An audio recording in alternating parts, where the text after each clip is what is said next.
memberkati kami hanya di dalam nama Yesus. Amin. Amin. Selamat pagi ibu-ibu dan bapak. Oke, puji Tuhan. Bapak ada berapa ya? 1, 2, 3, 4 ya kan? Ya kenapa di mana-mana kalau persekutuan selalu banyaknya ibu ya? Ya, katanya ada yang bilangin kalau di surga itu banyak perempuannya. Benar apa enggak sih? Belum tahu ya, belum tahu juga, tapi memang populasi penduduk itu kayak pria dan wanita satu berbanding 7 ya. Jadi sangat masuk akal ya bahwa banyak perempuan di surga. Saya pertama-tama terima kasih kepada Bapak Pendeta Indrianto dan Ibu Maria yang telah mengundang saya untuk datang di sini. Terima kasih ya. Jadi awalnya saya rencana saya mau sendiri, tapi karena kemarin tuh kan minggu ya, jadi kalau minggu itu kita udah adanya itu tegang aja ya dari pagi sampai malam. Jadi saya kemudian minta tolong Mas Brahma antar aja ya. Bisa ya? Oke. Dalam nama Yesus. Amin. Ya, oke. Saya baca satu ayat dalam Mazmur 84 ayat 8. Mereka berjalan makin lama makin kuat hendak menghadap Allah di Sion. Ya. Temanya adalah makin lama makin kuat. Pengen ya ibu-ibu ya, bapak-bapak ya. Pengen sekali, betul ya. Iya, makin lama makin kuat, bukan makin lama makin stres, makin lama makin loyo, makin lama makin lemes, makin lama makin pusing, tapi makin lama makin kuat ya. Karena ini adalah nyanyian ziarah yang biasanya merupakan nyanyian yang memotivasi orang-orang Israel untuk dari suku-suku mereka pergi berziarah di kota suci Yerusalem ya. Dan kita mungkin bertanya ya, kalau orang berjalan makin lama makin kuat itu kayak enggak masuk akal. Harusnya makin lama makin capek gitu ya. Ya, saya dari kampung, rumah saya di desa di Pulau Seram Selatan, saya besar di situ. Dan zaman saya kecil itu belum ada transportasi apa-apa. Semuanya lewat laut. Pakai perahu ya, perahu yang motor tempal ya. Jadi ada motornya di perahu yang kecil, dan itu satu-satunya sarana transportasi. Zaman segitu belum banyak orang mempunyai mobil ya. Jadi akhirnya kami kalau bepergian dari satu desa ke desa lain itu jalan kaki, Pak. Jalan kakinya itu juga jalan darat nggak ada, jadi jalan di tepi pantai, di pasir. Setahu saya, jadi ada saudara-saudara saya yang tinggal di lain desa. Jadi kalau kami mau pergi, kami harus jalan kaki. Ya, kalau air surut itu ya, surut dulu ya, surut itu berarti ada jalannya itu lebar sekali. Jadi kami akan berjalan lumayan ya. Pasir itu masih agak keras. Tapi kalau air pasang itu kakinya nancap ya. Satu kaki nancap, tarik dulu, kaki yang lain nancap lagi. Jadi makin lama itu sebetulnya makin capek ya. Kalau sudah dekat rumah itu ya sudah benar-benar capek sekali. Nah, sebab itu saya sangat penasaran kenapa mereka bisa berjalan makin lama makin kuat. Dan saya tahu bahwa firman Tuhan itu ditulis bukan untuk sebagai sejarah saja sehingga kita kemudian terbengong-bengong. Wah, luar biasa ya, luar biasa ya. Apa sih istimewa mereka? Tapi lebih dari itu adalah sebuah pelajaran dan juga supaya kita mengalaminya. Amin ya, Bapak Ibu ya. Oke, jadi saya kasih tahu rahasianya orang berjalan makin lama makin kuat. Masih ingat kan tentang seorang pria namanya Kaleb? Kaleb itu adalah pasangannya Yosua. Dua orang ini yang masuk ke tanah perjanjian. Kita ingat ya, dua ini saja yang keluar dari Mesir yang berhasil masuk tanah perjanjian. Waktu Kaleb, mereka akan memasuki tanah perjanjian. Kaleb datang sama Yosua, nagih janji. Dia bilangin, jangan lupa, come on ya. Kamu sendiri dengar Musa ngomong apa? Setiap tempat yang diinjak oleh telapak kakimu aku kasihkan ke kamu. Sekarang dia bilang, berikan aku Hebron. Pada ketika itu umur Yosua adalah 85 tahun. Kebayang ya? Dan Yosua mengatakan hal ini yang bagi saya luar biasa ya, sangat inspiratif.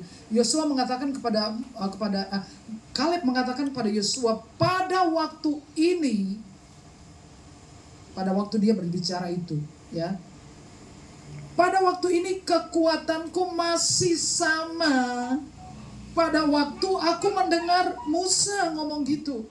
Setelah lewat 45 tahun, seseorang ini, Kaleb ini memiliki kekuatan secara fisik, secara mental, itu masih sama. Dan bagi saya itu adalah suatu hal yang luar biasa. Apa sebetulnya yang memotivasi orang ini kuat? Yang jelas adalah dia menyimpan janjinya Tuhan. Amin. Janji itu yang bikin dia kuat. Kita sekarang punya Alkitab, punya banyak sekali catatan tentang firman Tuhan yang bisa kita baca sepanjang waktu kapan kita ingin baca. Tapi zaman segitu nggak ada catatan-catatan yang dibukukan dalam perjalanan mereka. Dia hanya mendengar bahwa setiap tempat yang kau injak milikmu. Dan dia simpan itu setelah lewat 45 tahun. Dia masih segar dan dia bilang, saya akan pergi ke Hebron. Dan kita tahu Hebron itu penghuninya adalah raksasa. Lalu dia pergi, dia menghabisi raksasanya. Lalu dia mengganti Hebron dengan namanya sendiri. Dan dia mewariskannya kepada anak cucunya. Kalau kita cukup kuat memegang janji Tuhan, kita masih bisa meninggalkan warisan tanah untuk anak, bukan warisan hutang. Amin. Amin. Nah, biasanya kalau ada acara pemakaman seringkali itu ada pengumuman dari MC-nya ya. Pernah dengar? Kalau ada semua urusan yang belum selesai, setelah ini silakan menghubungi keluarga. Itu apa maksudnya ya, Pak? Ya, hutang. Jadi saya bilangin kepada jemaat, siapa yang besok MC, awas kalau sampai pengumuman seperti itu tak impeni nanti. Maunya kita kalau meninggal, kita mewariskan tanah, mewariskan deposito, mewariskan apa buat anak cucu. Semoga amin. Ya kan itu harapannya. Dan Kaleb membuatnya berhasil. Ya, Kaleb bisa merilisnya. Nah, sekarang balik ke teks, kenapa mereka berjalan makin lama makin kuat ya. Ada 4 hal yang saya bagikan di sini. Yang pertama adalah ayat yang ketiga. Jiwaku hancur karena merindukan pelataran-pelataran Tuhan. Hatiku dan dagingku bersorak-sorai kepada Allah yang hidup. Yang pertama, ini orang bangsa Israel selalu ada motivasi setiap kali harus berziarah ya. Ada kerinduan, ada harapan, itu adalah impian mereka. Impian terbesar mereka, karena sebetulnya dalam Taurat Musa itu diatur 3 kali dalam setahun harus ada perayaan yang pusatnya adalah di Yerusalem, ya kan ya? Ada 3 perayaan besar yang mereka harus pergi ke sana. Jadi itu adalah saat-saat di mana semua dipersiapkan dengan baik, dan bukan naik pesawat, bukan helikopter, bukan kereta cepat, ya, tapi mereka yang berjalan kaki, yang naik keledai, yang naik kuda, yang naik kereta, ya, bukan kereta api juga, bukan kereta cepat, ya. Nah, dan mereka karena motivasi itu, mereka jadi kuat. Hidup itu harus ada yang memotivasi, ada sesuatu yang menjadi alasan untuk kita hidup. Saya kenal sepasang suami istri yang anaknya anaknya yang bungsu meninggal dunia karena kanker. Dan kemudian anaknya laki-laki, satu-satunya laki-laki, anaknya 3. Sedang kuliah di Yogyakarta, kemudian satu hari dengan mobil dengan pacarnya tabrakan. Pacarnya hidup, anak ini mati. Lalu kemudian tinggal 1 anak saja. Nggak apa-apa ya. Tinggal 1 anak saja. Dan anak itu kemudian menikah. Dan ada masalah dengan kandungannya. Lalu si bapak ini menceritakan kepada saya, Bu, saya itu pernah sampai bisa punya pesawat pribadi. Keren sekali ya. Tapi setelah semuanya nggak ada, dia bilang gini, kita hidup buat apa? Semua sudah nggak ada, ya. Jadi tidak ada sesuatu yang memotivasi. Biasanya kalau kita kan ya, saya mau hidup demi anak-anak, bener ya. Anak-anak masih kecil, Tuhan kalau bisa jangan dipanggil sekarang, anak-anak masih kecil. Itu biasanya alasan kita. Terus kalau anak-anak udah besar, belum nikah. Kalau anak-anak udah nikah, belum dapat cucu. Kalau sudah dapat cucu, terus apakah kita berakhir? Kalau itu satu-satunya alasan kurang kuat. Tapi kalau kita memotivasi diri kita dengan cinta kepada Tuhan, itu lain. Amin ya. Amin. Amin. Ya. Cinta Tuhan, Tuhan cinta kita. Biasanya orang sangat bersemangat itu kalau mereka tahu bahwa mereka dicintai. Amin ya. Kalau misalkan kita ada orang yang mencintai kita, itu luar biasa ya, itu motivasinya. Jadi motivasi yang pertama adalah bahwa kita mencintai dan dicintai oleh Tuhan. Mungkin dunia membenci kita, mungkin orang-orang di sekitar kita mengecewakan, mungkin anak-anak ya, orang selalu mengatakan ibu satu bisa ngurus 11 anak. Zaman kecil itu ibu-ibu nggak ada KB, anaknya tuh dijejer-jejer sampai ibu itu nggak pernah pakai baju rapi kayak gini lagi ya, dasteran terus ya, karena tiap tahun pasti punya anak gitu ya. 11 anak ibu satu bisa diurus selesai, tapi 11 anak belum tentu bisa urus ibu satu. Laras na pembuatan, ya kan ya. Biasanya kalau ibu sudah tua tuh uncal ke sono, uncal ke sini, uncal ke kono kene. Itu biasanya ya. Saya sudah melihat banyak keadaan karena saya sudah menjadi pendeta 30 tahun Bapak Ibu ya. Jadi sudah makan garam banyak sampai darah tinggi juga ya. Kebanyakan makan garam ya. Kalau kita masih merasa dicintai dan mencintai, itu kita akan termotivasi. Jadi biarlah kita termotivasi bahwa Yesus mencintai kita. Kita dicintai. Kita memiliki satu pribadi yang mencintai kita dan tidak pernah mengecewakan. Itu akan membuat kita merasa kuat setiap hari. Yang kedua ya. Yang kedua ada di ayat yang ke-5. Berbahagialah orang yang diam di rumahmu yang terus-menerus memuji Tuhan. Yang kedua itu adalah gaya hidup ya. Lifestyle, gaya hidup yang selalu bersyukur ya, selalu bisa bersyukur, selalu bisa memuji ya. Itu motivasi Bapak Ibu untuk membuat kita lebih kuat. Dulu waktu belum ada sosmed seperti sekarang, saya suka membuat clipping surat kabar, dan saya membuat sebuah catatan tentang sebuah survei atau penelitian yang diadakan oleh sebuah university. Jadi saya punya clipping surat kabar ya. Jadi kalau saya meninggal dunia, warisan saya adalah itu ya. Clipping surat kabar yang saya jilid khotbah saya dari tahun ke tahun ya. Itu adalah warisan berharga ya. Dan penelitian ini diadakan di sebuah university di Jerman. Ada 100 orang dikumpulkan di suatu tempat, kemudian disetel sebuah lagu, suruh nyanyi. Lalu mereka menyanyi lagu itu ya, lagu-lagu hymns itu. Dan setelah itu kemudian mereka ini dicek kesehatannya, dan ternyata ya sel-sel hormon-hormon yang bertanggung jawab terhadap tingkat kekebalan mereka itu meningkat signifikan karena memuji-muji Tuhan. Lalu kemudian dikumpul juga 100 orang lain masuk di ruangan yang sama, lagunya sama, terus disuruh dengarkan, tidak usah menyanyi. Lalu setelah itu kemudian dicek, tidak ada perubahan apa-apa. Ini adalah survei dan ini bukan abal-abal ya. Jadi kenapa Alkitab mengatakan orang yang berbahagia itu terus-menerus memuji ya, muji istrinya, muji suaminya, muji anaknya. Jadi kita selalu mengatakan hal-hal yang baik ya. Walaupun orang jahati kita balasnya baik ya kan. Tuhan memberkati kamu. Dikutuki, ya Tuhan memberkati kamu ya kan. Jadi kita menjaga, Alkitab mengatakan jagalah hatimu dengan segala kewaspadaan, karena dari situlah terpancar kehidupan ya. Karena Yesus mengatakan bukan yang masuk dari mulut itu bikin najis guys ya, tetapi yang keluar.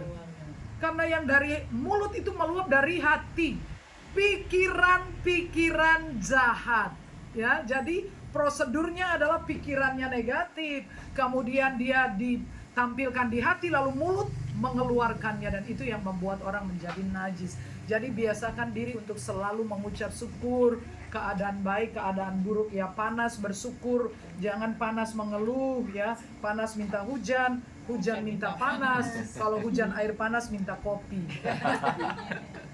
Gitu ya. Jadi kita harus selalu mengucap syukur. Itu adalah salah satu cara untuk membuat kita hidup sehat, kuat ya, dan juga punya stamina, punya daya tahan. Itu yang kedua. Kemudian yang ketiga,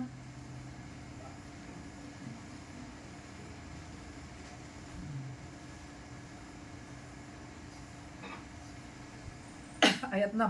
Berbahagialah manusia yang kekuatannya di dalam engkau, ya. Yang ketiga itu adalah siapa yang kita andalkan. Tentang andalan dalam hidup.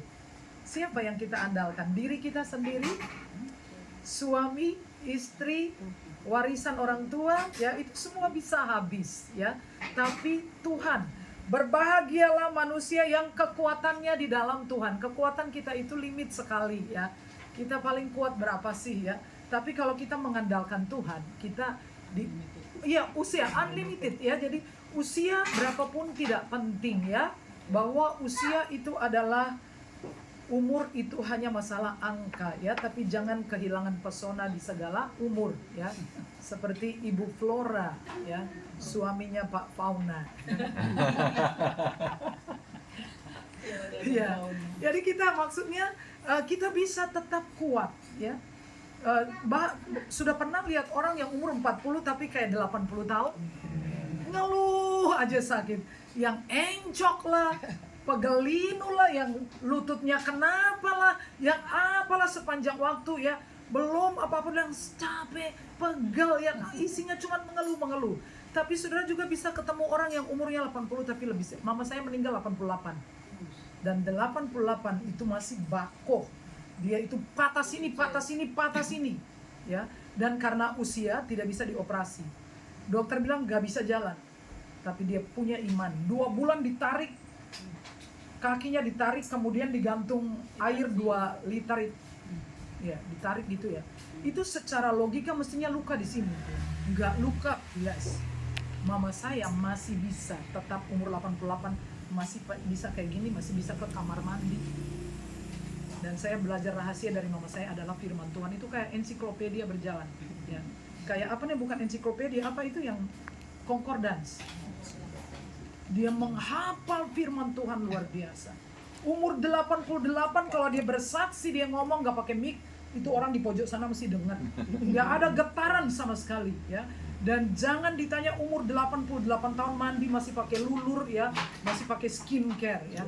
Motivasinya sangat luar biasa. Belum tentu orang, kan kadang-kala orang kayak umur 40, 50, udahlah, udah tua, ya, lipstikan kagak, apa-apa kagak, ya kan. Tapi mama saya itu 88 itu masih kuat, masih bisa kemana-mana. Kalau dibandingkan dengan anak-anak zaman sekarang yang umur baru 20, 30, 40, ya kan udah loyo, udah nggak apa-apa, ya. Saudara, kita belajar rahasia ini bahwa Tuhan menjadi andalan bagi kita, ya. Tuhan menjadi kekuatan bagi kita, ya.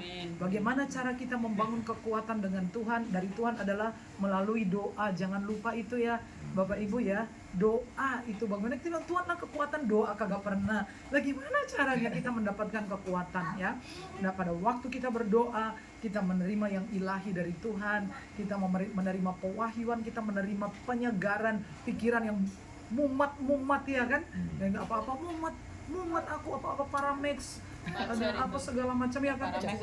Jadi kayak apotek berjalan, ya kan? Tapi kalau kita mau dekat dengan Tuhan, mendapatkan kekuatan dari Tuhan, ya, kita bisa hidup lebih sehat, ya. Nah, sebab buat apa kita hidup panjang umur tapi sakit? Benar, ya? Pengennya sehat dan panjang umur.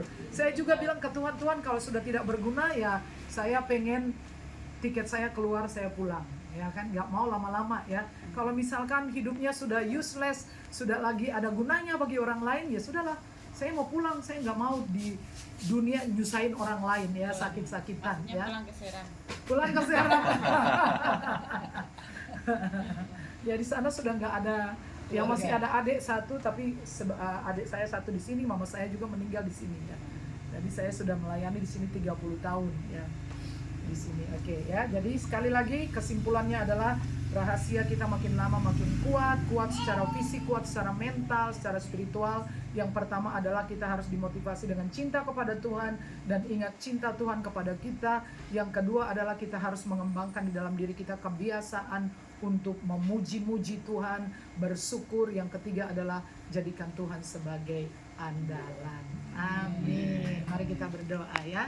Tuhan Yesus, tulislah firman-Mu di tempat terbaik di hati kami.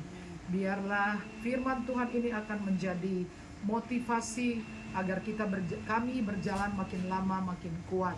Kami makin Walaupun usia kami bertambah, tetapi Tuhan terus menopang kami sehingga kami ada kekuatan dalam menjalani hidup ini.